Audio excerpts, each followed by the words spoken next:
Hello everyone, I'm Raven from Raven Comics, and today we have the full story of Batman of Tomorrow versus the Bat Family and the Super Sons. Previously, I uploaded the story in parts, but today we're bringing it to you in its entirety.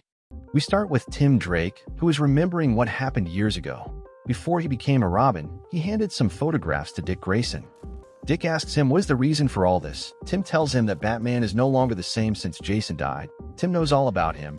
Dick is Nightwing and Jason Todd became a Robin after Dick abandoned him. Now Batman needs a new Robin. Dick is shocked. How is it possible that this kid knows everything? Who the heck is he? Back to the present, earlier, an unknown being named Mr. Oz had kidnapped several characters, one of them being Tim Drake. Mr. Oz asks the Red Robin why he joined Batman and why he has been fighting alongside him for so long. Tim tells him that at that time, Batman had gotten out of control. Besides, he was losing many fights that were easy to win. Those were hard days for the Bat, who was plunged into darkness. This was after Jason died. At that time, he was an ordinary guy with an ordinary life. He never thought of donning the mantle of Robin. He just wanted Nightwing to come back to work with Batman. Mr. Oz asked him why he said that to Dick Grayson and not someone else. Tim tells him that he was there when Dick's parents died, that night when they fell from the heights. It was also obvious to Tim Dick had incredible abilities, so it was no surprise that Batman showed up that night and took him with him. 6 months later, a Robin appeared for the first time. Tim wanted to impress him and have him be amazed at his incredible talents that he had. When they met, he was terrified at the circus because of what had happened. Then Dick Grayson calmed him down and told him he would be back at the circus to perform again. Those words seemed amazing to him. How could someone who had just suffered so much have said those words to him? Anyway, what he wanted was for Dick Grayson to retake the mantle of Robin. If he succeeded, he would be saving the city. In the end, things didn't happen the way he wanted them to. Dick Grayson would help the Bat, but as Nightwing, Tim knew that wasn't what Batman needed. So he decided to take up the mantle of Robin after all. Mr. Oz asks him why he felt the responsibility to save Batman by becoming a Robin. Why would a teenager do that? Tim tells him it's because he saw what could happen if he didn't save Batman. No one else was able to see that. Either Tim would save him or no one would. Mr. Oz tells him that when he saved him, he could be done with this Robin thing. After all, he was already a hero. Why didn't he just step aside? Tim tells him that he could have, but at that moment, he realized that heroes don't need a mask, but wearing one helps a lot. Before Mr. Oz kidnapped him, he had already decided to stop being a Robin. A university had accepted him and recognized him as a genius. Mr. Oz asks him why he didn't stop being a Robin from the beginning. Tim tells him that he helped build a new support system. This was a way to fight crime in Gotham. You could say that when they finished it, his presence was no longer needed, but Batman is a lonely hero. Since a year ago, he found his first Robin, and since then he was no longer alone. Mr. Oz shows him some screens. Here he watches the rest of the family fight together. In addition, Bruce is doing everything he can to find him. Recently, Batman learned that Robin was alive and has been doing everything he can to find him. Mr. Oz tells him that he still doesn't answer his question. Whenever he asks him anything, he always relates it to Batman and his loneliness. Tim responds by saying that it was because he found a better way to help this world. Mr. Oz asks what would happen if Batman fell again and the system failed. Did Tim ever think about becoming Batman? Robin tells him that he has never thought about being Batman, and that is something that will never happen. Mr. Oz tells him that he is afraid of what might happen. That's why he created the system to manage everything from afar. Tim asks him if they are done with the interrogation. Mr. Oz tells him that this was never an interrogation. He could have kept quiet without answering the questions. Then it's time to reveal the plans. All this time, Tim Drake was manipulating Mr. Oz to ask him more and more questions. In one of his arms, he is wearing a multitasking bracelet. It's true that he had a hard time deciphering the mainframe codes, but now he remembers that one day he helped Batman with a Kryptonian coding, and that's the one he's using now. The words are finished. Tim Drake manages to free himself. The first thing he does is to give a strong kick to Mr. Oz. Tim doesn't know who he really is or how he got this technology from a Kryptonian.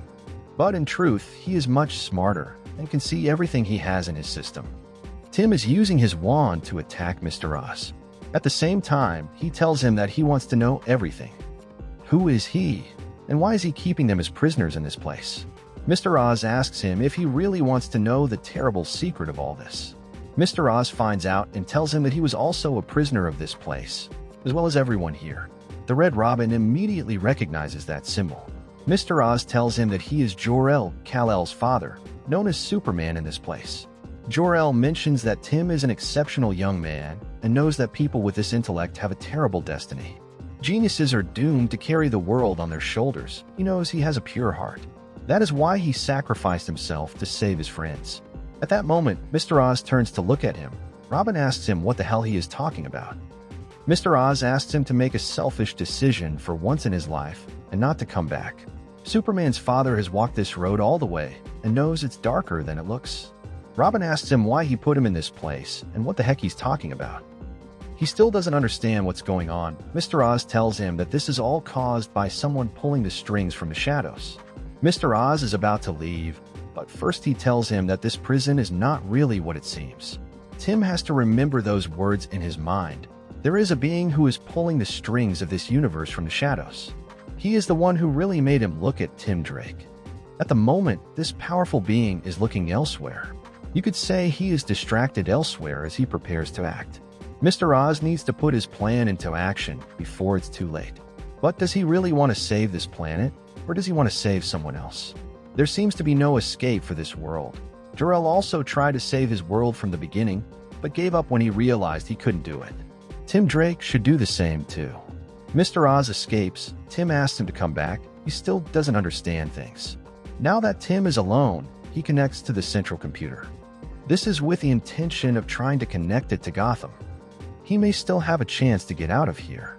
Tim manages to connect and sends a signal. This is the Red Robin, and he finds himself kidnapped in an unknown location. A person claiming to be Superman's father is behind it all. Unfortunately for him, no one is able to hear him. It seemed that all was lost, but suddenly Batman communicates with him. Tim asks him if he can come to his rescue. Batman tells him that he is also a prisoner in this place. If he wants him to help him get out of here, he will first have to open the cells that are holding him. Tim gets to work. He has to do it before Mr. Oz comes back again. Tim enters the central computer and deactivates all the shields. Therefore, everyone who is a prisoner can now escape. Tim runs through the corridors of the facility in search of Batman. After advancing, he finally reaches Batman's cell. The Bat looks at him and recognizes him as the real Tim Drake. The Red Robin is surprised to see that Batman was also a prisoner in this place. Suddenly, some very strange noises start to sound. Tim asks what's going on. Batman pulls him aside. This is something weird.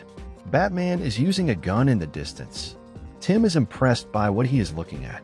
Batman gets upset. He asks him to open only his cell, not all the prisoners. Now the two of them are in big trouble. The Red Robin asks him why he is using a gun. In all his time as Robin, he never watched Batman use them. Batman tells him that this is the gun with which Thomas and Martha Wayne were killed. He is using it to redeem a tool of evil. Robin realizes that this is not Bruce Wayne. Batman tells him he is very smart. Then he reveals his identity. This is the Tim Drake from the future. Robin doesn't understand. He would never become Batman. His future self asked him to stay behind him. Remember that they were not the only prisoners in this place. An extremely powerful beast is about to arrive. Doomsday is here, and he is set to finish them both off. To find out how Tim Drake became Batman, we are going to travel to the future. Exactly how much time has passed is not specified, but we are many tomorrows from today. On top of a building is anarchy. In that place, an unknown character tells him that he needs to understand one thing. He really doesn't want to do this. He doesn't want to do any of this. The character turns out to be Batman. Anarchy tells him that he will stop him. Batman tells him that he didn't choose this path. The path chose him. Batman starts with his attack. Anarchy tries to defend himself, but is unable to do anything. The Bat tells him not to be ridiculous. The technology he uses cannot be used against him. After several years, Batman began to admire him. His madness and the vision he had of this city were incredible. He even considered him as a noble person. Anarchy always puts all his trust in people to make the right decision. Anarchy tells him that he can flatter him all he wants, but he won't talk, and most importantly, Tim won't find who he is looking for. The words are finished. Batman readies his weapon and kills his enemy. While on the ground, Batman pulls out a card that was in Anarchy's vestment. Suddenly, someone arrives and asks Batman to put his hands up. Commissioner Renee Montoya is here, and she comes with a lot of cops, according to the law called the Free Goth. There should be no bats in this city. Batman tells her that for now there will be. Then he pulls out his hook gun and leaves the place. We are in the Batcave. Batman sets out to go to the mainframe. When he arrives, the computer welcomes him and tells him that they just received an urgent message. The message was sent by Superman, who tells him that Victor's team has prepared another assault on the fortress. It is important that Batman comes. The Titans need him. Superman knows him very well and knows that he could help them defeat their opponents. Before speaking further, Batman asks the computer to delete this message. After that, he puts the card he took from Anarchy into the mainframe. In these, we see a Stephanie, where Anarchy asks her if she is sure she wants to return to Gotham. She may not last a second in this city. She won't have the protection of the League anymore. As Stephanie tells her that she's been running from this for a long time, it's time to face Tim Drake. She has to stand up to him and make him stop all his madness. Anarchy tells her that this is all her fault.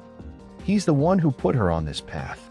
As Stephanie asks him to stop, Tim Drake did all this by himself. He tried to hold this world together, and when he couldn't do it anymore, he broke. Be that as it may, she believes her Tim Drake is gone and will never come back. The recordings are finished. Suddenly, a blue force grabs Batman and teleports him to another place. We return to the present day. We are in the prison of Mr. Oz. Recall that earlier, Doomsday was about to attack them. In order to defeat their enemy, both Tim Drake will have to work together. The Red Robin uses his wand to electrocute him, but Doomsday slams him against the wall. It's Batman's turn to attack. The Bat loads his gun with kryptonite and starts firing. At this, Doomsday is a little weakened. Batman helps his younger version. The Bat tells him that he used synthetic kryptonite. It may break his skin, but he will most likely recover in a few seconds. If Robin wants to survive, he has to go to Batman now. As they run, Robin asks him how the hell he knows what to use to break Doomsday's skin. Batman tells him that it all started when he was his age. He realized that no matter how much he trained, he would never be on the level of Batman and the other Robins. Of course, speaking in terms of combat skills, his main advantage was that he was smarter than all of them. He knew he could use his knowledge to create the technology that would help him win any battle. That's why he prepared himself to fight against any of his opponents, even Doomsday. For a month he spent analyzing any strategy to destroy the main groups, such as the Justice League and the Rogues. In his suit, he has everything it takes to win. Batman comments that he's been trapped in this place for a year, but it's time to go home. To do this, he will use a teleportation system they have modified in their mainframe. If he sets up his bracelet and manages to decipher the correct frequency, he can get out of here. With that, they can be back in Gotham City. Batman mentions that they will not time travel. They will go back to Red Robin's Gotham so they can then return to their timeline. He must do that because he needs to redirect the energy flow of his bracelet. Robin asks him to stop. That was a lot of information to process. Batman tells him he already processed it, but he just didn't like the words he heard. Batman knows what he's thinking. How did this happen if he never wanted to become Batman? The Bat doesn't explain himself to him. Be that as it may, things happen for a reason. We're outside the main room where he's trying to enter, but he is attacked by heavy weaponry. Such looks like Batman had left an attack prepared, and we even see a bomb detonate. Batman asks his armband to infiltrate the mainframe and activate the emergency doors. By doing this, they will keep Doomsday busy. Still busy getting out of here fast. Meanwhile, the Red Robin asks him what happened. Why did he become Batman? His version of the future tells him that a lot of horrible things happened when he was young. The truth feels that he fell too low. Really, he never wanted to use a gun or become a killer. He couldn't stop himself, and at the end of the day, he was destined to become what he was meant to become. Robin tells him that doesn't make sense. He would never do any of this. Batman asks, then who would? Who protects Gotham when Bruce Wayne dies? In the beginning, Dick Grayson was the one who took up the mantle, just as he had before. But he's not like Bruce. He wanted to have a normal life with a family. Tim didn't want to be Batman, so he went in search of Jason. Jason's story is always a tragedy. Tim spent a year looking for him. He tracked down every rumor of Red Hood. The search ended in the Himalayas. Jason faced off against 100 mystical assassins. Red Hood did better than anyone expected. Unfortunately for Jason, he lost an eye and one of his legs. Worst of all, he had lost the will to live.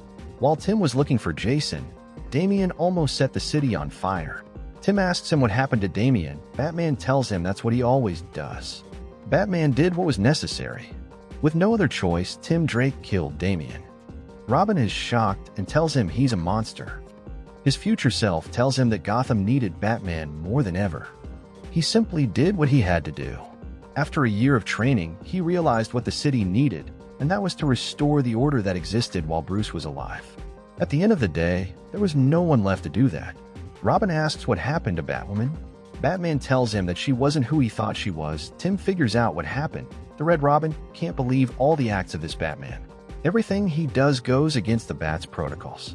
Besides, that's supposed to be why he invented the bell tower protection system. If Batman wasn't around, the system would take care of everything. Batman tells him that the system didn't operate without him. Remember that before he was kidnapped, he was about to leave his mantle and travel to college. Robin refuses to accept all this. He then tries to attack Batman, but Batman gives him a little push. Batman tried to travel back in time many times in order to stop all this. Despite his efforts, he knew that several points in the timeline were fixed. That is, no matter what he wanted to change, some time choices were created for Tim, and the same thing would always happen. Suddenly, the conversation is interrupted by Doomsday. Robin pulls some small bombs from his belt, which serve to stop Doomsday long enough to set his plan in motion. A hologram of Superman has just appeared in front of this, and Doomsday tries to attack him. Batman didn't expect his younger version to do this. Robin tells him it's because they are not the same person. Superman's hologram makes Doomsday chase him to one of the cells of Mr. Oz. This is taken advantage of by Batman, who closes the cell. It's time to escape. Batman asks him to take his hand. Robin doesn't want to, but if he wants to get out of here, it is necessary to trust this Batman. It is the only option. He has to be able to return home. Batman activates some commands, and we see him appear in another place. Robin asks if this is really Gotham. Batman tells him it should be. Robin thanks him and asks to go back to his own time. Batman tells him he will, but first he has some business to take care of on this line. Also, there is something Tim Drake in this line has to do. Robin has to go to Connor and apologize to him. It's important to heal that wound before it can't heal. At this time, he is friends, but in the future, he will count on no one. Robin doesn't understand what he's talking about. Besides, who the hell is Connor? Batman doesn't tell him anything anymore. He just asks his armband to give him all the information he can from this line. A lot of things are the same, but some things have changed. Robin asks him where he's going, plus what the heck he's been talking about. Batman tells him nothing and uses a batarang to slash him in the arm. Batman takes off his pads and realizes he has that wound. So he means that whatever he does during this time is going to affect him too. Finally, after so long, Batman can be free. This causes him great joy, and we even see him cry. But what will happen to the Red Robin? Batman paralyzes him and apologizes for what he just did. Somehow, time is no longer set. Previously, some acts of the past could not be altered, but that seems to have changed. He can release his younger version, causing the future to change. The first thing he has to do is to go to the person responsible for all this. The one responsible for the fall of the Batman has to die. Batman needs to kill Batwoman. We begin with Bruce Wayne, who is watching over and over that moment when Tim Drake was killed. He knows something is wrong and that Tim didn't really die. Alfred comes to him and tells him he needs to sleep, or at least do so for a few hours. The butler is preparing to put him to sleep with Scarecrow's tranquilizers. If Bruce continues without sleeping, Alfred will set his plan in motion. Batman says that he's already lost too much time, and the answers haven't come quickly enough. Whoever is behind all this wanted to make sure Batman didn't suspect anything. It was a targeted tactic. Even Damian has spoken to him and asked him to investigate every clue, no matter how small. Batman spent a week investigating Tim's remains. It's clear everything was intentional. Whoever kidnapped him knew exactly how to deceive Batman and keep him from finding out. Batman buried Tim's fake ashes and wasted a lot of time before realizing Tim wasn't actually dead. All this time, Tim has been trapped, knowing that one day his mentor would come looking for him. The bad news is that Batman wasn't looking for him. Now that he's lost all that time, he won't rest until he brings Tim home. The conversation is interrupted. The emergency signal from Red Robin's suit has just been activated, and the signal is coming from Gotham City. Faced with this, Batman rushes off in the Batmobile. Elsewhere, Tim is lying on a hospital bed. Remember that at the end of the previous chapter, his future version attacked him with a powerful electric shock. The doctors wonder why he's dressed like that. Meanwhile, Batman arrives at the location where the signal was coming from. Upon arrival, he only finds Red Robin's suit. Bad news, Tim isn't responding to medical treatment. If they don't act soon, he'll go into cardiac arrest. Batman contacts Alfred, and Alfred tells him that Tim is in the emergency room 3 buildings down. Since Tim isn't wearing his suit, Batman comes up with an idea. He shows up as Bruce Wayne and tells the doctors that he's Tim's legal guardian. Additionally, he owns the hospital, so everyone has to leave the room immediately. Fortunately, Tim responds to the treatment and recognizes Bruce. Batman apologizes to him and asks him to conserve his strength. Tim knows there's no time to rest. They need to prepare because he didn't come alone. Where is she? Where is Batwoman? She's in danger. Elsewhere, Kate is enjoying some free time when suddenly her phone sends out an alert and she leaves. In the Batcave, everyone welcomes Tim, who greets Batwoman and Cassandra. Now that almost everyone is gathered, Red Robin brings them up to speed on the situation. It's important that everyone follow to the letter what he's about to tell them. A highly dangerous future version of Tim is in Gotham. He was forced to take up the mantle of Batman and isn't happy about it. He believes he can prevent that future by making changes to this timeline. What he wants to do is kill Batwoman because she is the one who tarnishes his future. Kate doesn't know how to react to this. Tim tells her that apparently she did something in his future that drastically changed it. Before they continue talking, he asks if Spoiler is coming. We then move to Stephanie Brown, who's arriving at her base. Upon arrival, the first thing she does is listen to some news. It seems something bad is happening in Metropolis.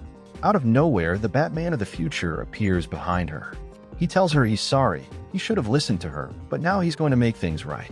He immediately leaves, and Spoiler doesn't know who said that to her.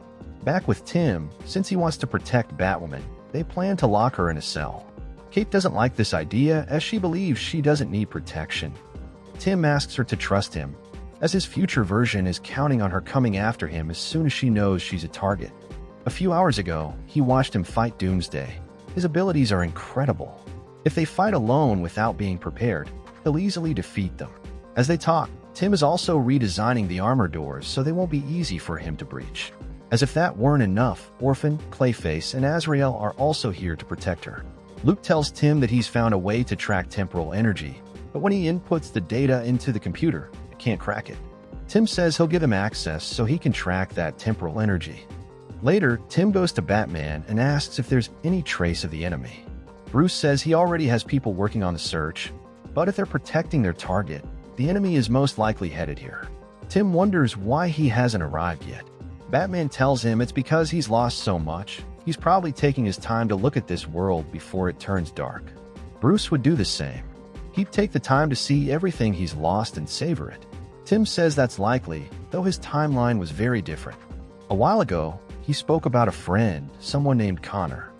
Tim feels like that name pulls at his heart, but he doesn't know why. Batman asks him where he'd go if he felt lost in this strange yet familiar world. Tim says he'd go to the only place that ever felt like home. We go to Wayne Manor, where Alfred is trimming some flowers. Suddenly, Batman arrives. Alfred realizes he's not Bruce Wayne. Batman removes his mask and reveals himself to be Tim Drake. Alfred's face says it all. He's filled with emotion at seeing him, though he doesn't understand why he looks so different. Batman tells him that he's not his Tim. The Tim from this timeline is with Bruce, and this one is from a few decades in the future. Alfred says he never thought Tim would have to bear the weight of the Batman mantle. Tim tells him he didn't imagine it either. The reason for his visit is that he wanted to ask him something. If there was something he could do, something that could free him from becoming Batman, something truly terrible, should he do it? Alfred asks what he's thinking of doing. Someone new arrives and says they'll answer that question for him. Damian, Nightwing, and Red Hood are here. They won't let him do anything, and will send him back where he belongs. Their job is to make sure he doesn't lose his way. Batman tells them they're all so young and stupid. None of them can truly compare to him. They may have always been stronger, but they never matched him where it mattered. He's been training with simulations based on every member of the Bat family. They lost this fight the moment they decided to confront him. Batman tells Alfred that it would be a good time to run since he's about to get some shoulder exercise. The Batman of the future prepares and is about to attack. Alfred runs to the Batcave. Here, he gives an order to the central computer, but it denies him. Batman and Red Robin are here. Alfred tells them that the Batman of the future has taken control of the central computer. Also, he's fighting upstairs. Suddenly, there's an explosion. Damian, Dick, and Jason have suffered an attack. They all get up, and the Bat family reunites. Tim tells him he doesn't need to do this. He's good, but he'll never be able to defeat the real Batman or his 4 Robins. No matter how smart this place is, it meant a lot to him once. They can help him. They can work together to help him with his problems. His future self tells him he's not foolish enough to come to the Batcave unprepared. Besides, there's no emotion that can tie him to them anymore. Future Tim reveals his plan. He came to the Batcave to use the central computer. This is because it's connected to a half-finished program that helped him create his future. Batman won't finish that program for a few years, but he has already perfected it. This protocol is so perfect that it doesn't even need a satellite to function since it can be run from his suit. Jason asks Batman what he started to build.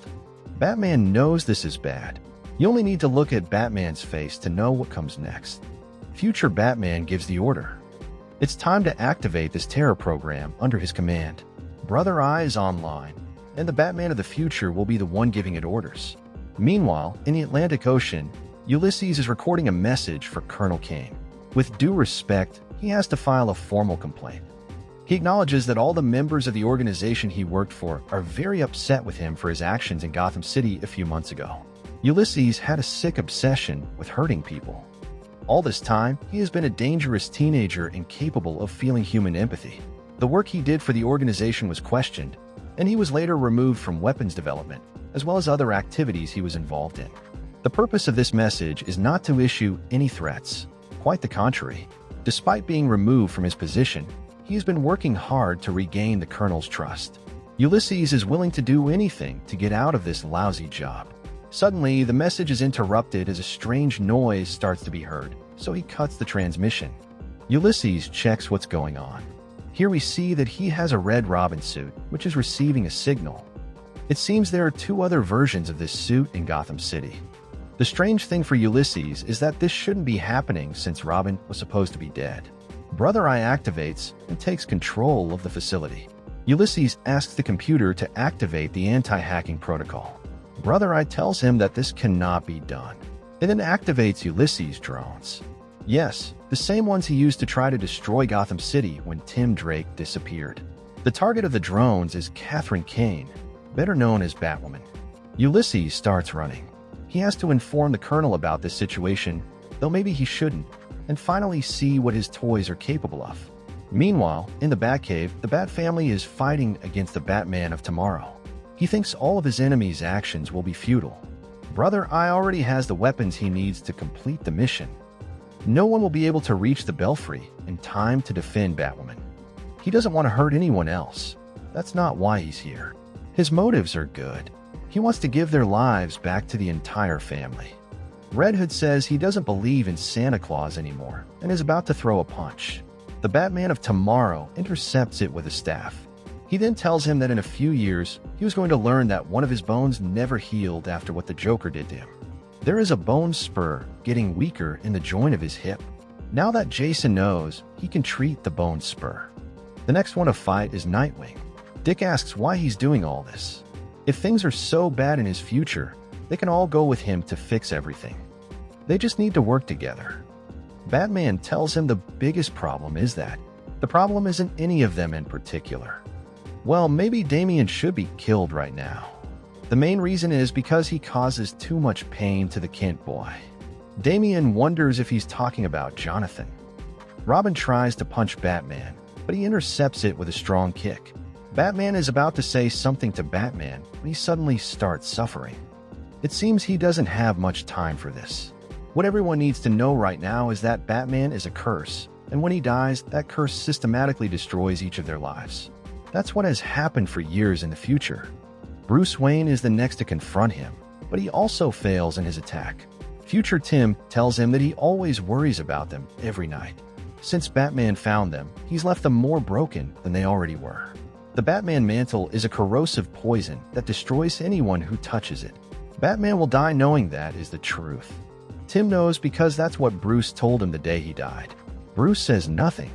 It seems, after all, Tim is telling the truth. The words end, and the Batman of the future delivers a strong electric shock to his chest. Future Tim has to make this easier. He just defeated Batman. All he had to do to beat him was distract him with an emotional plea. Future Tim asks Brother Eye, what's the tachyon load? It tells him it's at 48% and rising. Hearing this, Tim knows time is short. Therefore, he orders Brother Eye to activate all the Batmobiles. The Batman of the future will leave for the Belfry. Tim will go after him. Meanwhile, in the Belfry, Batwing detects something approaching. The screen shows a fleet of colony drones. They can wipe out entire buildings. The last time they came here was when Tim disappeared. Batwing says those drones are the reason he locked him up. These cells can survive many attacks. Not even these drones will be able to take out this cell. Well, that doesn't seem to be a problem for future Tim Drake.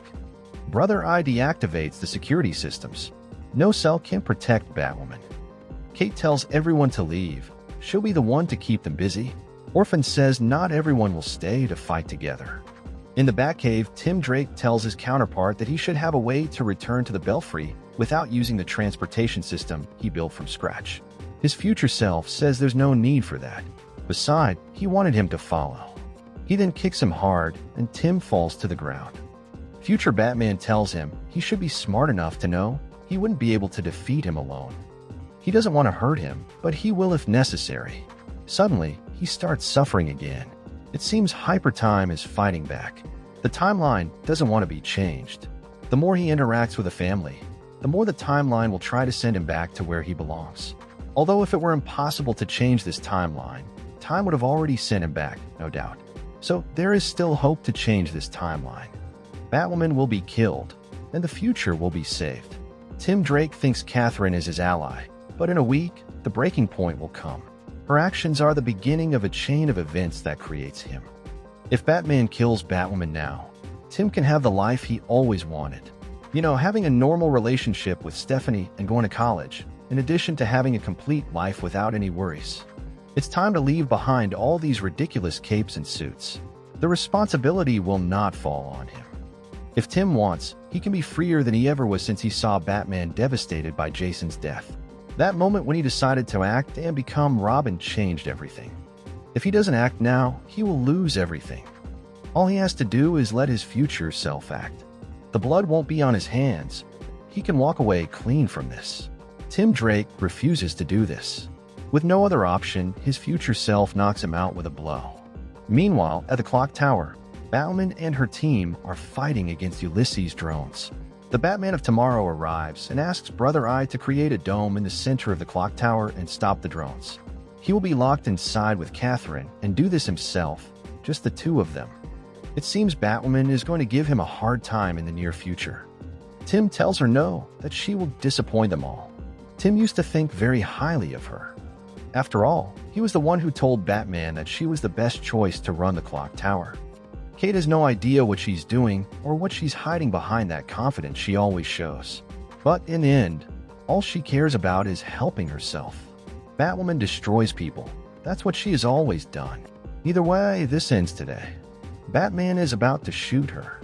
Suddenly, someone throws a batarang at him. Tim Drake has arrived, ready to stop him. It's not yet time for Batwoman to die. The Batman of the future wonders how this is possible. He was the one who built these computers. Brother Eye has lost control. Batwing tells him he's right. He built the computers, but he rebuilt them. The young man channeled all the control of the database to his systems. Brother Eye doesn't have the power to change that. The Batman of the future may be able to hack it in about 10 minutes, but as far as they all know, he doesn't have that time. Batman begins to suffer again. However, he thinks he can still do it. A battle ensues. Batman goes after Batwoman, but she manages to defend herself. Tim comes from behind and delivers a strong kick. Every time the timeline tries to pull him back, he loses strength. In the end, he's knocked down, and all that's left is to ask Brother Eye to destroy the building. That won't be possible. Batman contacts him and says he infected the systems of the vehicles but forgot about the older models. Now the rest of the family is in the air in battle formation. It's necessary to destroy all the drones to prevent another attack. Jason won't lie to them. He used to dream a lot about doing this. Damian mocks him, saying he was piloting one of these when he was still in diapers. Batman tells everyone to focus and keep destroying the drones. It's time to end this. Bruce asks Tim to finish off his future self. Tim says he's tired of fighting. Red Robin tells his future self that he knows this whole Robin thing comes with a price, and obviously it hurts. But he still remembers what Batman and Robin meant before that was his life. They say that no matter who you are, you can stand up and make the world better. He doesn't believe that Batman's life has to be a lonely one. You can have people by your side who lift you up and make you strong. You can be a complete person, even as Batman. This whole building was his dream. They can work together to keep that dream alive. The future Tim starts to cry and tells him that none of this is going to work. Soon, he'll see that this whole world will fall apart, and it will destroy him. Brother Eye is compromised. The program has disconnected from the suit. In a few moments, Brother Eye will disappear along with Batman, and they will rejoin their timeline. Tim Drake says goodbye and tells his other self to hold on tight as he can to every moment because this will end sooner than he imagines. Suddenly, the timeline takes Tim Drake away. Batman contacts Tim and asks him what happened. Is it over? Is his future version gone? But Tim just looks out at the city without saying a word. We begin at Wayne Manor. Bruce always told Tim Drake that he couldn't go home again. All this time he was wrong. Batman taught him that those chosen can make a difference, even if they have to use darkness as an ally. This is the only way they can understand it all, and now he knows what he really has to do. Bruce was calmly sitting in his room, looking at the moon, when suddenly, Batman arrives and breaks his window. This is not the classic Batman, but Tim Drake. Batman kicks him and asks if he didn't expect him to return so soon. Of course, after Hypertime took him back to his original timeline. Did everyone think he had disappeared forever and would never return to this timeline seeking revenge? Though to be honest, Batman is as surprised as Bruce Wayne. Bruce relaxes a bit and tries to understand why he's here. Does he have a new mission? Or maybe he has to save a new timeline? This is another world that needs saving, and the only way to help is for someone to die. Whatever it is, Bruce won't let him have his way again. They defeated him once and plan to do it again. Bruce Wayne recovers and lands a heavy punch on Tim Drake, which slams him into a wall, breaking it. Tim is on the ground, and Bruce demands he get up. Batman says he's doing what he always does, judging people. Bruce always thinks he knows everything, but he's wrong. Tim grabs a vase and smashes it on Bruce Wayne. Bruce recovers and knees him. Then he says, "You first came for Batwoman. Now, what are you doing here? Who's your next victim? Is it Bruce Wayne?" Batman replies that he has nothing to do with this. But it would be easier if Bruce were responsible for this new catastrophe. Batman takes the lead this time and slams Bruce into a wall. He then asks if Bruce really wants to know why he's here. His motives are strong, though he doesn't really want to stain his hands with blood again. Bruce has something to say. He will make the Batman of tomorrow learn his lesson and then send him back to his world. This time, there will be no way for him to return. Batman says he's not going anywhere until he takes down whoever is responsible for this. And if he wants to do that, he'll have to go through Bruce Wayne. That's been the plan from the start. Tim needs to take out the person who always meddles in everything. Batman stabs Bruce Wayne in the leg, who is about to throw a TV at him. But before he can, Tim gets up and throws a wall clock at him. The battle is fierce, and neither side gives in. Although Bruce Wayne seems to be the more injured one, he tells Tim there's a lot of darkness in his life. It's time to end all of this. Bruce throws a knife that knocks down some lamps, which fall on Tim Drake.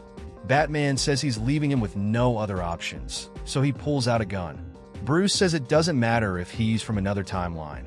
The fact that he uses guns is truly disgraceful. Tim ignores him and fires the gun. The shot hits Bruce in the chest. Tim gets up and takes him to the Batcave. As they go down, Tim tells Bruce that when you travel through time, you learn a lot from different timelines.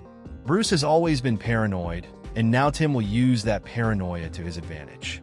The ammunition Bruce Wayne prepared against the Justice League will be the weapon that gives him victory. So, we move to the next stop, which is the Arctic. We join Superman at the Fortress of Solitude. The ice statues that were in the fortress were destroyed by Mr. Oz. The statues represent his parents, and he can't leave them in this state. While Superman makes repairs, Kelex tells him he senses a presence outside the fortress. Superman asks him to ignore it. It's probably just a polar bear. Kelex wants to make sure everything is okay, so he goes outside to inspect. Suddenly, a big explosion is heard. Batman has broken into the fortress, and Kelex triggers the alarms. A Homo sapiens is inside the fortress. Batman starts shooting at him. Fortunately, Superman arrives just in time to grab Batman. Inside the fortress, we see Superman carrying Batman through the air, while Batman shoots at him in desperation. The Man of Steel is unharmed. Then Superman slams Batman into the ground. Batman gets up and says he's impressed. These bullets were specially created for Superman. They were supposed to do at least some damage. Superman tells him that guns are forbidden for the Bat, and this suit is different. He's not Batman. Tim is using a voice modulator, but Superman realizes it's an older tone from another timeline. The question here is, why is another Batman here? Batman could tell him the reason for his presence, but if he does, he'll have to kill him, and he doesn't want to do that. Superman's life represents hope, and it means that millions of lives could be saved. Killing him would be completely counterproductive. Superman asks what Batman is doing here then. Batman says he just wants to make sure Superman doesn't interfere with his plans. Clark asks what those plans are. Batman shoots at him and says it's none of his business. Superman uses his heat vision to destroy the weapon Batman fired. This causes a small explosion, which Batman takes advantage of to hide. Superman tells him that playing hide-and-seek isn't going to work. In reality, Tim Drake wasn't hiding. He went to get what he needed to defeat his opponent, the Kryptonian battle armor. It's supposed to be usable only by Superman, so the Man of Steel asks how he managed to take control of it. Tim Drake lands the first blow, explaining that the Superman from his world taught him how to read and speak Kryptonian when they fulfilled the Monitor's duty. Connor loved the Earth he walked on.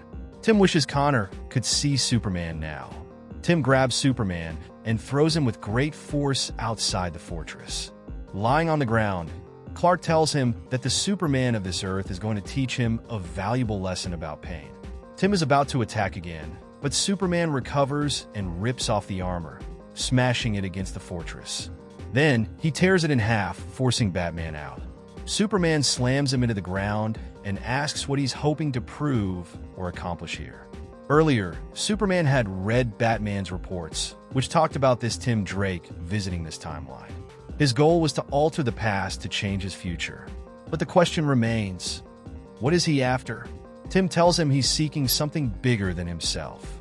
Suddenly, he presses a button on one of his gloves, a cage that had been hidden beneath the snow-trapped Superman. Batman tells him not to waste his energy trying to destroy it. The cage is made of red kryptonite, and the only thing it will do is wear him down further. Superman says it's not over yet. The real Batman will stop him. Tim replies that he won't. He's no fool, and Bruce Wayne was his first victim. Now that the two people who could ruin his plans have been stopped, he can continue with his mission to save the future, and he'll do that by killing Superboy. A little later, we're in Metropolis. Batman observes the city and says that in this era, it seemed perfect, but his eyes can no longer see it that way. Not after what happened with Superboy. The memories of this city are only images of destruction and screams. One day, a bomb went off in this place. The name of that bomb was Jonathan Kent, better known as Superboy, the son of Superman. In any case, he's the only person who can stop this, and what he has to do is eliminate that bomb before it explodes. Batman is outside Superman's house. Through the window, we can see Lois Lane talking on the phone. While she's distracted, Superboy is asleep in his room. Suddenly, something starts happening to Tim Drake's arm. We've seen this before when Hypertime pulled him back to his timeline, and it seems like it's trying to absorb him again. A few seconds pass, and his arm returns to normal. This means he has little time, but that doesn't matter. He won't leave this place until he completes his mission. Batman enters through the apartment window and starts shooting at Superboy. To his surprise, John wasn't sleeping in his room. Lois comes to the door and asks what's going on. She says John was supposed to be asleep a while ago. Lois is also shocked. What is Batman doing here? And why isn't John in his bed? Tim Drake ignores her and shoots a tranquilizer dart into her neck. After that, he leaves the apartment. Meanwhile, in New York City, the Teen Titans are facing off against a team known as the Hangmen. The situation is a bit complicated, and Robin tells them to stick together to take them all down. Damian's strategy doesn't work at all. They all start to fall one by one. The first is Beast Boy, who receives a powerful electric shock. The second to fall is Robin. Raven is attacked by Breathtaker, who sucks all the oxygen from her lungs, causing Raven to faint. Starfire and Aqualad are also defeated by their respective opponents. The Hangmen continue to damage the Teen Titans, but suddenly they are saved by someone. All we can see is a red streak. None of the villains stood a chance against this hero. A few minutes later, Beast Boy thanks Kid Flash for taking down their opponents. Wally says he didn't take anyone down. Starfire asks if Kid Flash wasn't the one who got them out of this mess, then who did? Robin pulls out a gun and fires it into the air. At the top of a tower stands John. Damian asks Starfire to catch Superboy. Superboy falls from the tower, and let's just say instead of catching him, Superboy lands on Starfire. We're now in San Francisco at the Teen Titans Tower. Damian tells John that he's not a Teen Titan and didn't have to participate in this mission. John says that a while back, when they all worked together, Damian promised he would let him participate in another mission. Starfire confirms that's true, though according to Damian, he would never say something like that, and they're probably trying to confuse him. To Superboy, Damian is a liar. He promised he would let him work with the team again, but never called him back. Suddenly, the argument is interrupted. Batman appears on the monitors and says that now he has control of the tower from the outside. There's no way any of them can escape from the monitor room. Beast Boy asks if it's Batman. Damian says no. This is definitely the Tim Drake who attacked him not long ago. Starfire asks the computer to analyze this Batman's voice. The computer confirms what Robin said. This is an older Tim Drake. Previously, he was a problem for the Bat family, but now it seems he's a problem for the Teen Titans. Damian was prepared for situations like this and is ready to show them what the tower security can do. Batman tells them that won't be possible. He is Tim Drake, and his DNA is still the same, regardless of which timeline he's from. So, the tower security doesn't consider him a threat. The reason he's here is to prevent his future from being destroyed, and he needs to take out someone he's looking at right now. Superboy asks his teammates what they're waiting for. They need to find him quickly. Batman says that's pointless. He's charged the air molecules in the room with a special frequency. This will prevent Raven from teleporting or Kid Flash from vibrating. Batman provokes Raven, telling her to try and find him. She falls into his trap and uses her powers. It was all just a setup. Raven projects visions of the future into her teammates' minds. Here, we see the Bats, Tim Drake and Damian Wayne, talking to the Superman of the future, John Kent. The Bats talk to Superboy, asking him to make a decision. Superboy makes his choice and crosses the line. An uncontrollable power is unleashed. There's nothing but destruction, suffering, and millions of deaths. Aqualad asks Raven what they just saw. She tells them they saw Metropolis destroyed, with millions of people dead because of Superboy. Tim Drake tells them that this is the future that awaits them, and he is the only person who can fight to stop it. The Batman of Tomorrow launches his attack. Superboy is taken down by a strange black liquid. Wally runs to the door and tries to open it, but he can't. Superboy endures more attacks, this time an electric shock. The black liquid begins to engulf him, and John can't move. Starfire tries to do something, but fails. Batman will do whatever it takes to save Metropolis. Once Superboy is trapped, he will be the savior of his future. John begins to be consumed by the black liquid. Desperately, Superboy pleads with Damian for help. Raven asks Tim to stop. If he keeps toying with Superboy's emotions, he'll make him lose control. Tim tells her he can't stop. It's too late.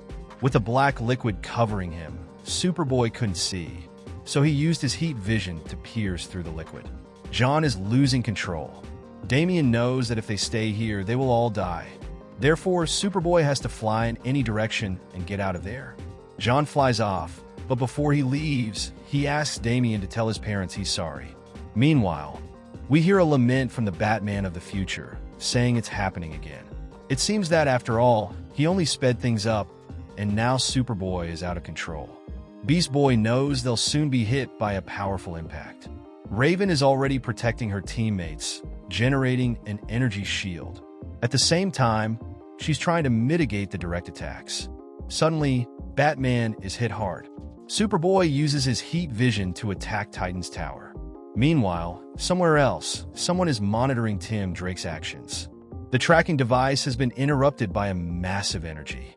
Someone asks Cassie if Tim is dead. She says she's not getting any vital energy readings. Then they ask Connor what they'll do now.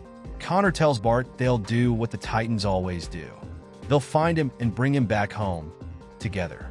Connor, Cassie, and Bart Allen will be the ones to rescue their friend. We start in San Francisco at the Titans Tower. Let's remember that in the previous episode, the Batman of Tomorrow returned to this timeline with the intention of stopping Superboy. According to him, in the future, Superboy causes a great disaster. He practically turned into a bomb that detonated in Metropolis. His attempts to stop him were futile, and all he did was cause Superboy to lose control earlier than expected. John used his heat vision to attack the Titans Tower, severely injuring his team and the Batman of Tomorrow. Tim Drake knows he acted foolishly and miscalculated. He overlooked the emotional factor, and it almost cost him everything. To make things worse, the Teen Titans almost died. The priority now is to fix the damage to the cloaking device. He can't let the Titans of Tomorrow find him. They don't have to track him down, and he'll need to apply a distortion to avoid being located. The density of his physical signature is getting compromised with every passing hour. He can't let the timeline pull him back just yet, not until he finishes this mission. Batman is in the prototype room of the Titans' uniforms. He could use a new uniform to forge a new identity in a suit that can't be traced. Meanwhile, Damian Wayne is the first to regain consciousness and asks about the condition of his teammates. Tim continues preparing to take on his new identity. Now all he needs is to ensure that the cloaking device is synchronized and attached to the new suit. Damian asks about the vital signs of his teammates.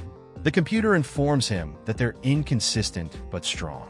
Robin asks about Superboy, where he is, and why there's no reading on John. The computer searches, and Damian urges it to hurry. He needs to download John's status and current location right now. The computer finds him, and Robin immediately heads out to find his friend. Tim Drake is still working on his identity. The Batman cowl and symbol were never something he wanted. This is mainly because of what he saw before. He saw firsthand what it means to be a Bat. The shadow haunted Bruce Wayne and covered him in great darkness. Tim promised himself that this was a legacy he could listen to when the time came, because his heart always wanted to operate in the daylight. Tim wanted to emerge like a rising sun. He never wanted to be a bat from hell, but rather a savior, so that will be his new name. Now we go to Robin and John. Damian asks John if he's okay. John responds with a no.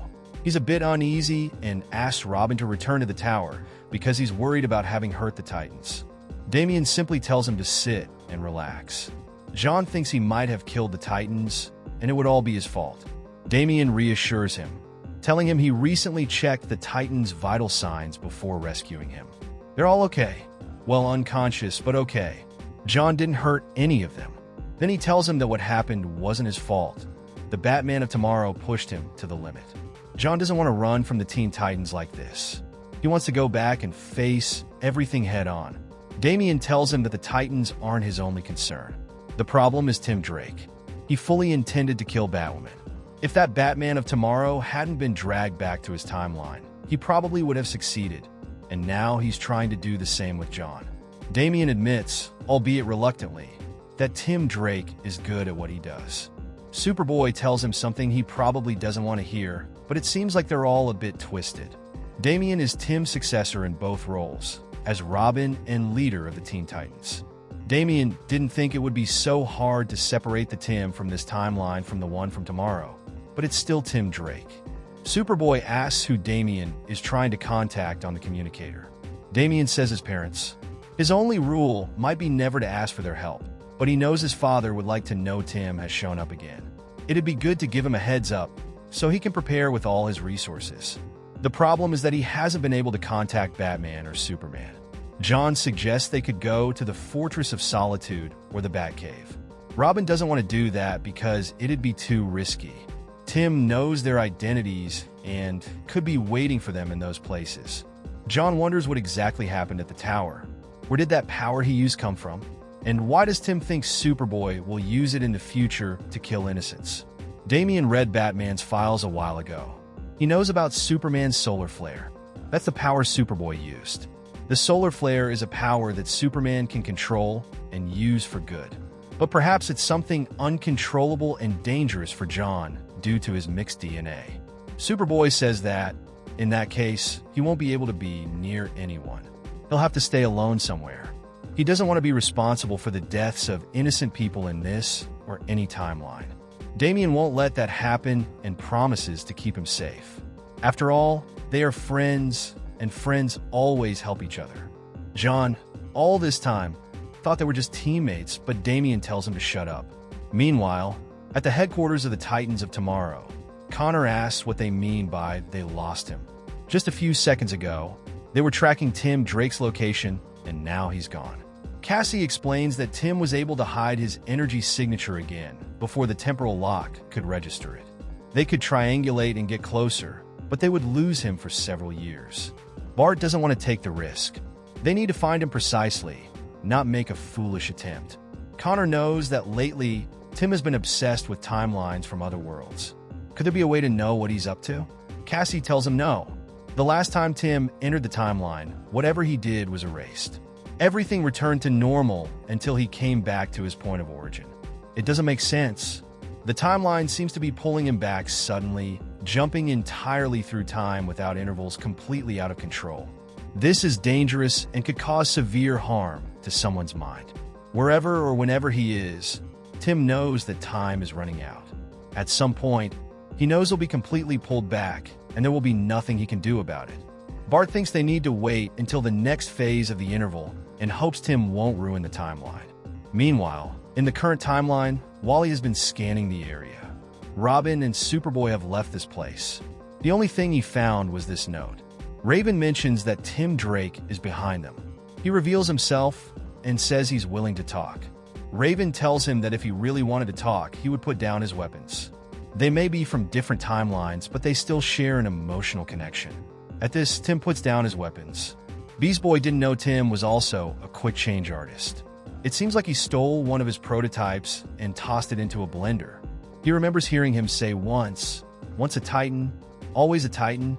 Tim tells them there's not much left of his bat suit, not after John attacked them. So he had to go to his closet, find something, and build a new suit. From now on, they'll have to call him Savior. Then, he asked them to look at the tower. They need to understand that he's not the bad guy. What's creepy is that what they witnessed was only a small sample of what Jonathan is capable of when pushed to his limit. However, according to Aqualad, it seems like Tim was the one who pushed him to his limit. Savior says that things could have been much worse. He's seen it, and thanks to Raven, they saw it too not long ago. Robin also saw what Superboy is capable of, yet he still decided to keep them away from the Teen Titans. Starfire tells him that it seems more like he's keeping them away from Tim. Savior clarifies that it's all of them. If no one stops John, many generations will be lost because of him. His mission here is simple. They need to get rid of him. They must work together and kill John. If Damian gets in the way, they'll have to kill him too. If the rest of the Teen Titans interfere, Tim will do whatever it takes to eliminate them.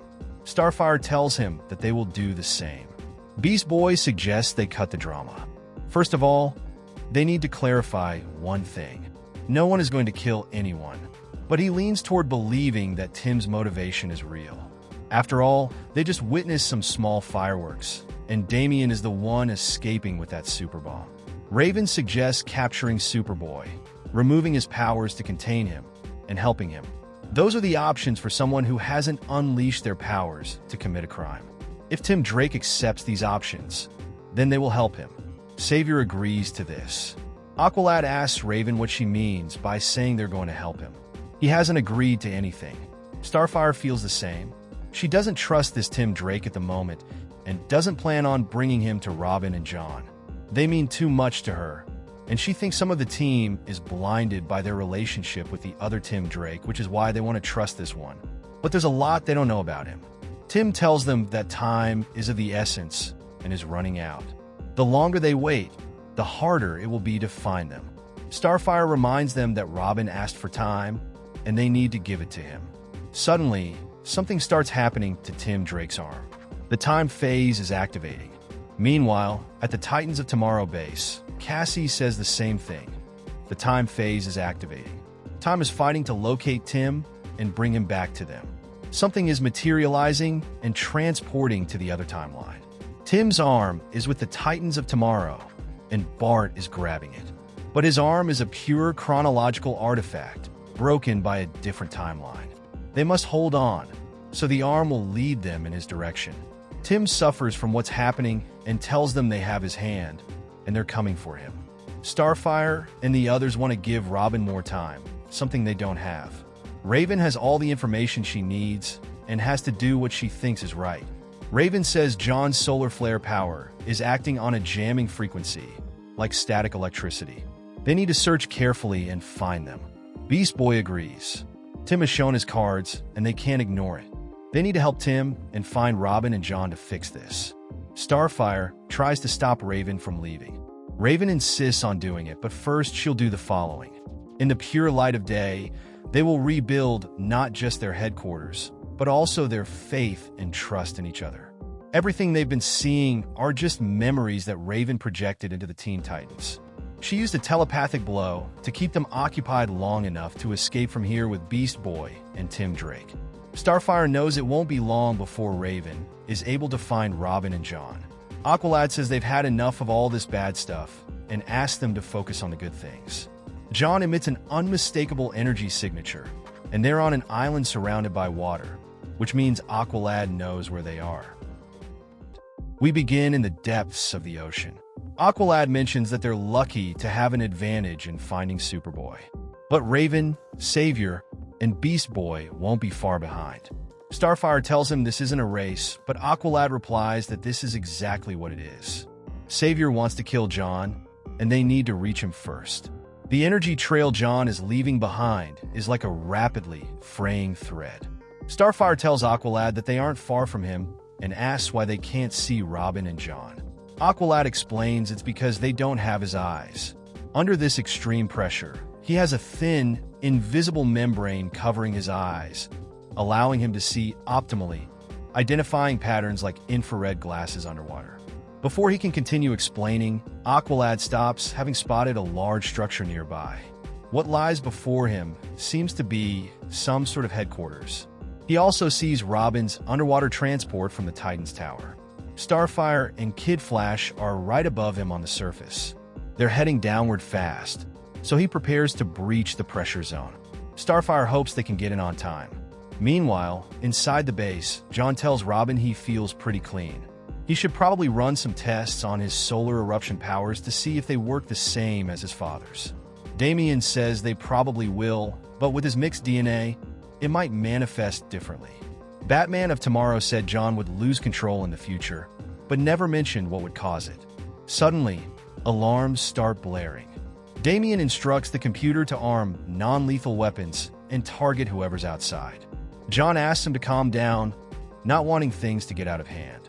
Damian tells him not to question it, as he's doing all this to protect him. Outside the base, Aqualad creates an airtight seal, so the Titan's transport can enter the water. Once inside, Kid Flash urges them to find Robin and John before Savior does. The base's systems detect a threat, and the atmospheric levels inside the facility begin to pressurize. Damian believes Raven must have tapped into his emotions to track them down, bringing Tim Drake and the others with him. John needs to prepare to take him down. though John would prefer to try talking first. Robin insists there's no time for talk, just action. The Super Sons prepare to fight, while the rest of the young Titans are confused. They came here to help, not fight. Damian lashes out at Aqualad, tying him up with a rope that tightens the more he struggles. Meanwhile, John lands a powerful punch on Kid Flash, sending him crashing into Starfire. Corey pushes him aside and then attacks Superboy. She tells John to stop and stand down. Meanwhile, Kid Flash makes his way toward Robin. Damian urges John to stop holding back and really fight, as their opponents aren't pulling any punches. Wally reaches Damian and tells him to shut up and listen. They're here to talk, not fight. Kid Flash grabs Damian, telling him he made a mistake letting him get close. Well, at least that's what Wally thought. In reality, he played right into Damian's plan. Robin releases a special gas he's been working on, designed for a potential battle against a rogue speedster. Since Wally volunteered for this, it'll slow him down for a few minutes. Aqualad, now furious, breaks free from the rope with great force, saying enough is enough. Starfire pleads with John to lower his defenses. John agrees, saying if they stop attacking him, he'll stop too. Jackson uses his powers, stating that everyone needs to cool down. He then launches water tornadoes at Robin and John. Now that everyone has calmed down, Starfire asks if they can finally talk. Damian says they won't hand over Superboy. For Kid Flash, that's not an issue, as they already agreed not to. Raven and Beast Boy are with Savior and are coming after John. There's no time to waste, so they devise a plan to avoid being caught. Meanwhile, in the Hyper Time, the Titans of Tomorrow, Connor, Bart Allen, and Cassie, are trying to break through the time barrier to find their friend, Tim Drake. Tim's hand is like a chronal beacon, and none of this will end until they find him and reunite with him. His hand is pulling them toward various stops he's made in his journey to the past. Tim seems deranged and obsessed with changing the timeline. Bart knows his friend needs them, and soon they'll reach him.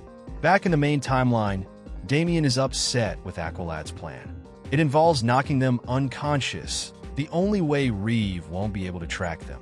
They'll disappear from his radar until they can get John to safety. Obviously, Damian refuses. There's no way he'll willingly let someone knock him out. Corey asks John if he agrees with Robin. Damian insists that John doesn't need to answer, as he's the one in charge. Superboy punches Damian, knocking him out and saying he does agree with the plan. Damian is now unconscious on the ground, and John gives them the coordinates for the Fortress of Solitude, the safest place he knows. He's not thrilled about this, but asks Kid Flash to make it quick, before also falling unconscious. Later, we're at the Fortress of Solitude. Aqualad suggests they rest here, then gives them an ice-cold water bath.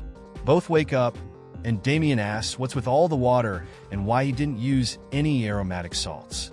Starfire hates to say this, but the Fortress of Solitude doesn't seem as safe as John thought. It looks like there was a recent battle here. Damian knows they shouldn't be here. He already told John this wasn't a safe place.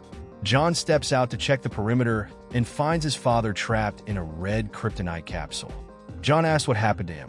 Who did this to him? Superman tells him he has to get away from here. This is red kryptonite, which weakens them and affects them emotionally. The one responsible for this is Tim Drake, and he is going after him. John wants to take him out, but Superman tells him not to, as he will start losing his powers. Starfire asks Superman how they can help. The Man of Steel asks them to take John away so he can fight at full strength. If Tim returns, he then asks Aqualad to push the capsule under the ice. Starfire and Kid Flash hold John without any issues. Superman says his powers are weakened, and they shouldn't be able to hold him. Now, he asks Aqualad to start burying the capsule. This causes great fury in John, who once again erupts and releases a tremendous power, making everyone suffer from the impact of the explosion. The Titans of Tomorrow are about to arrive in this timeline. Superman manages to get out of the capsule and tries to help his son. John is in some kind of trance and cannot hear his father. John is creating some kind of emotional storm, and the others have arrived. John's emotional peak resonated like a bell.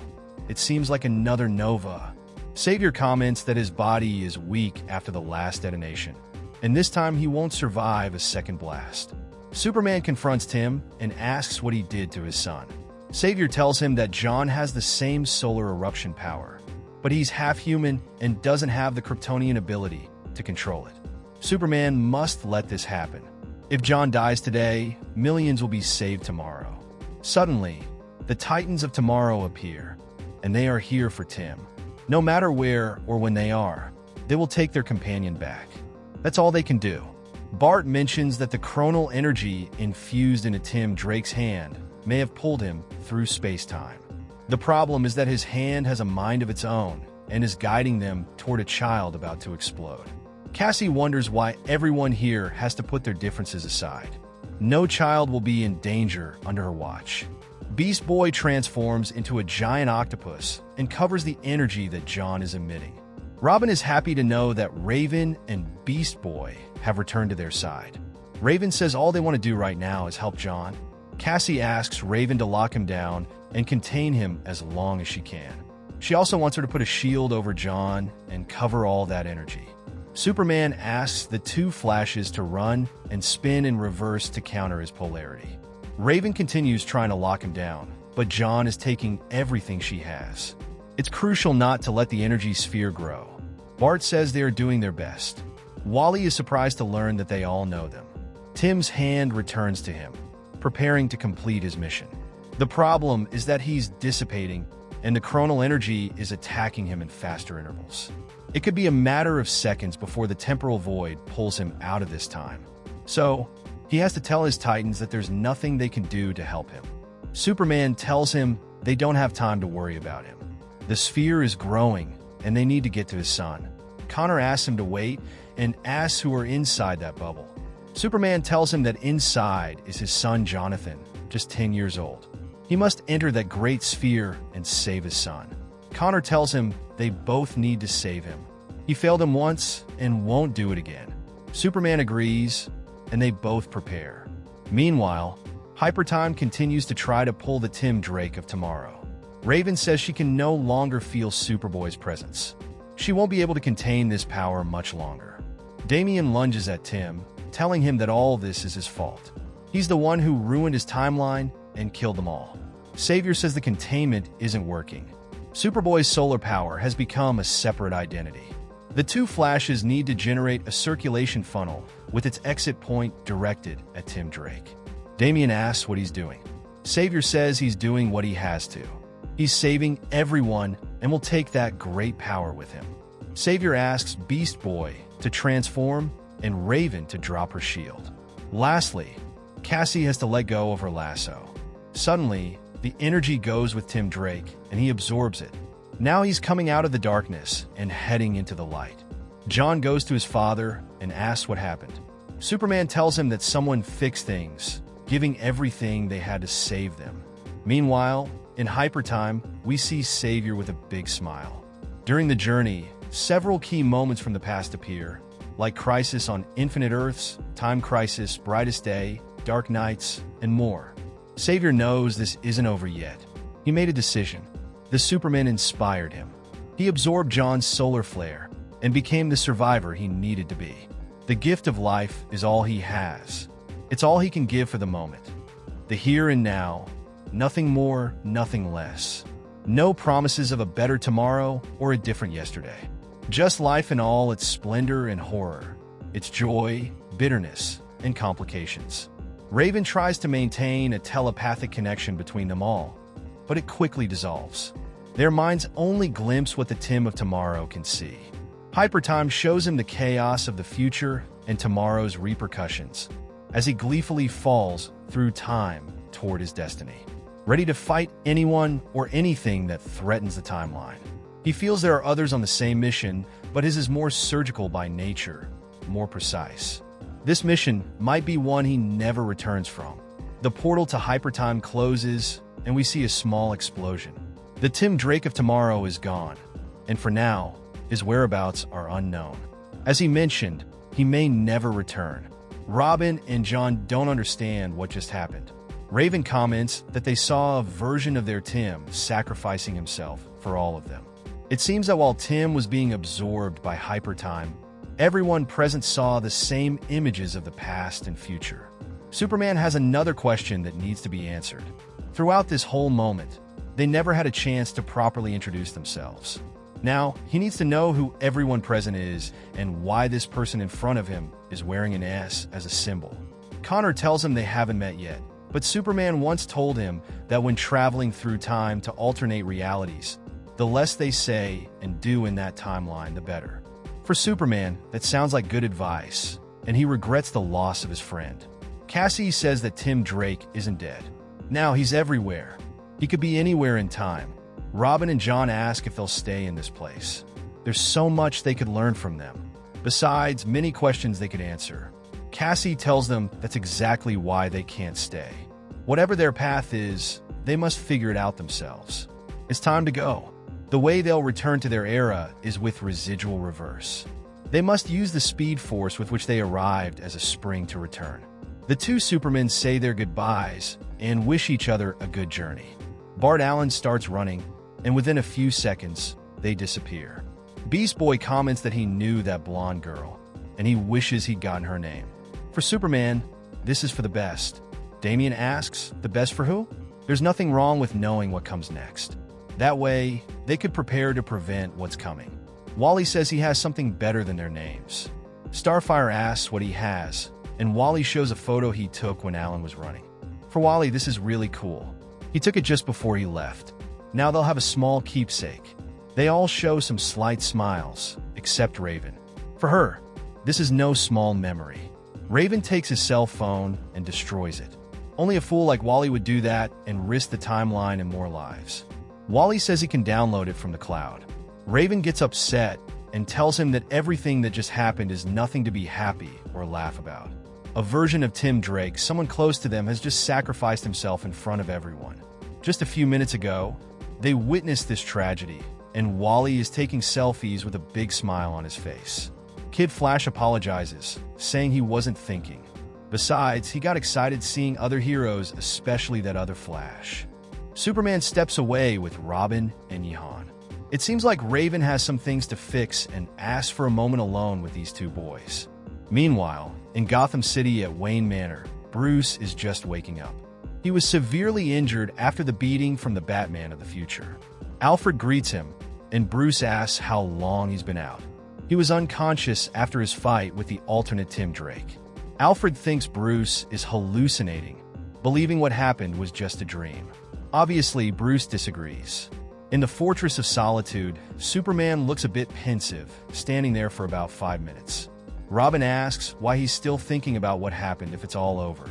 Superman doesn't agree with Damian, as this doesn't seem entirely over. Superman says he needs to reconsider this team, to keep the Super Sons together. Damian knew this would happen sooner or later.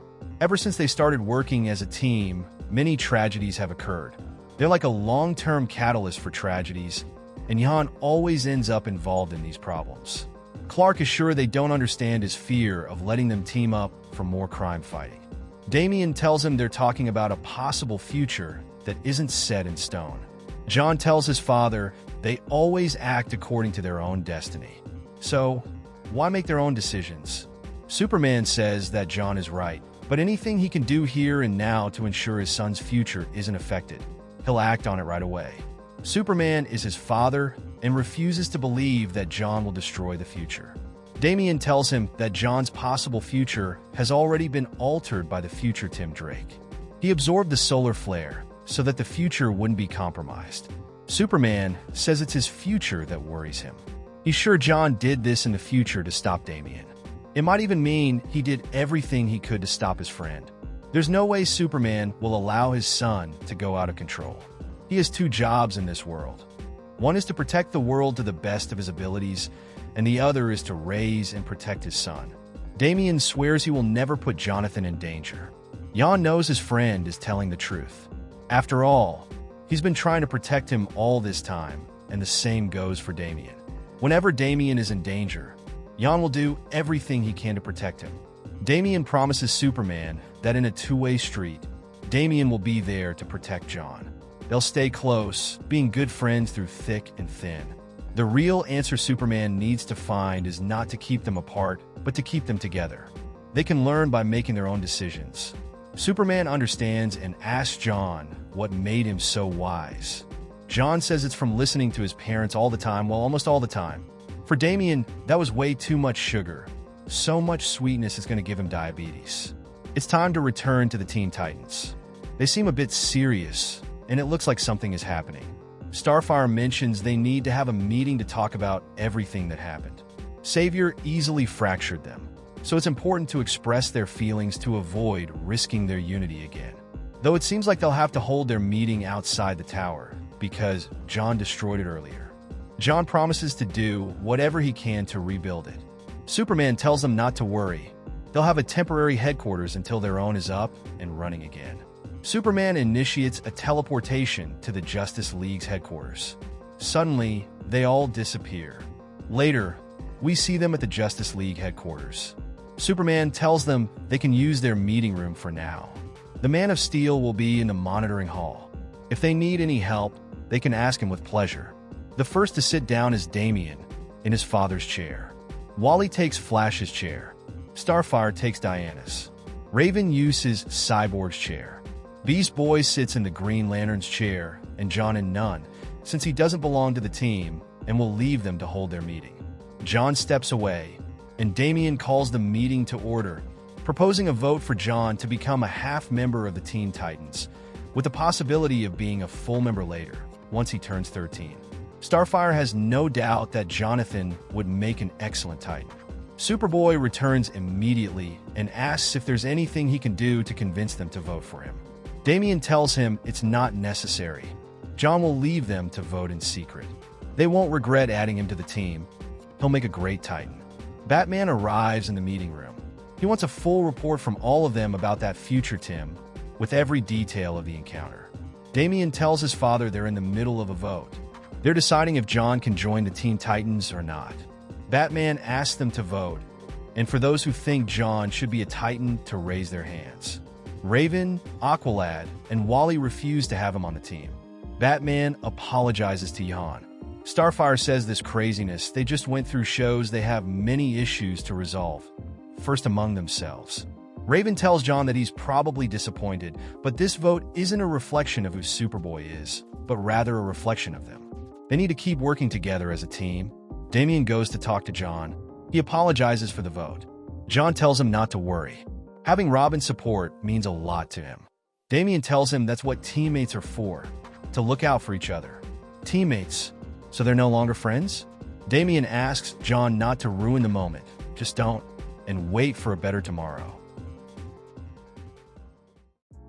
Thank you very much for watching this video. Don't forget to comment, like, and subscribe for more content like this. I'm TJ Prime, and see you in the next video.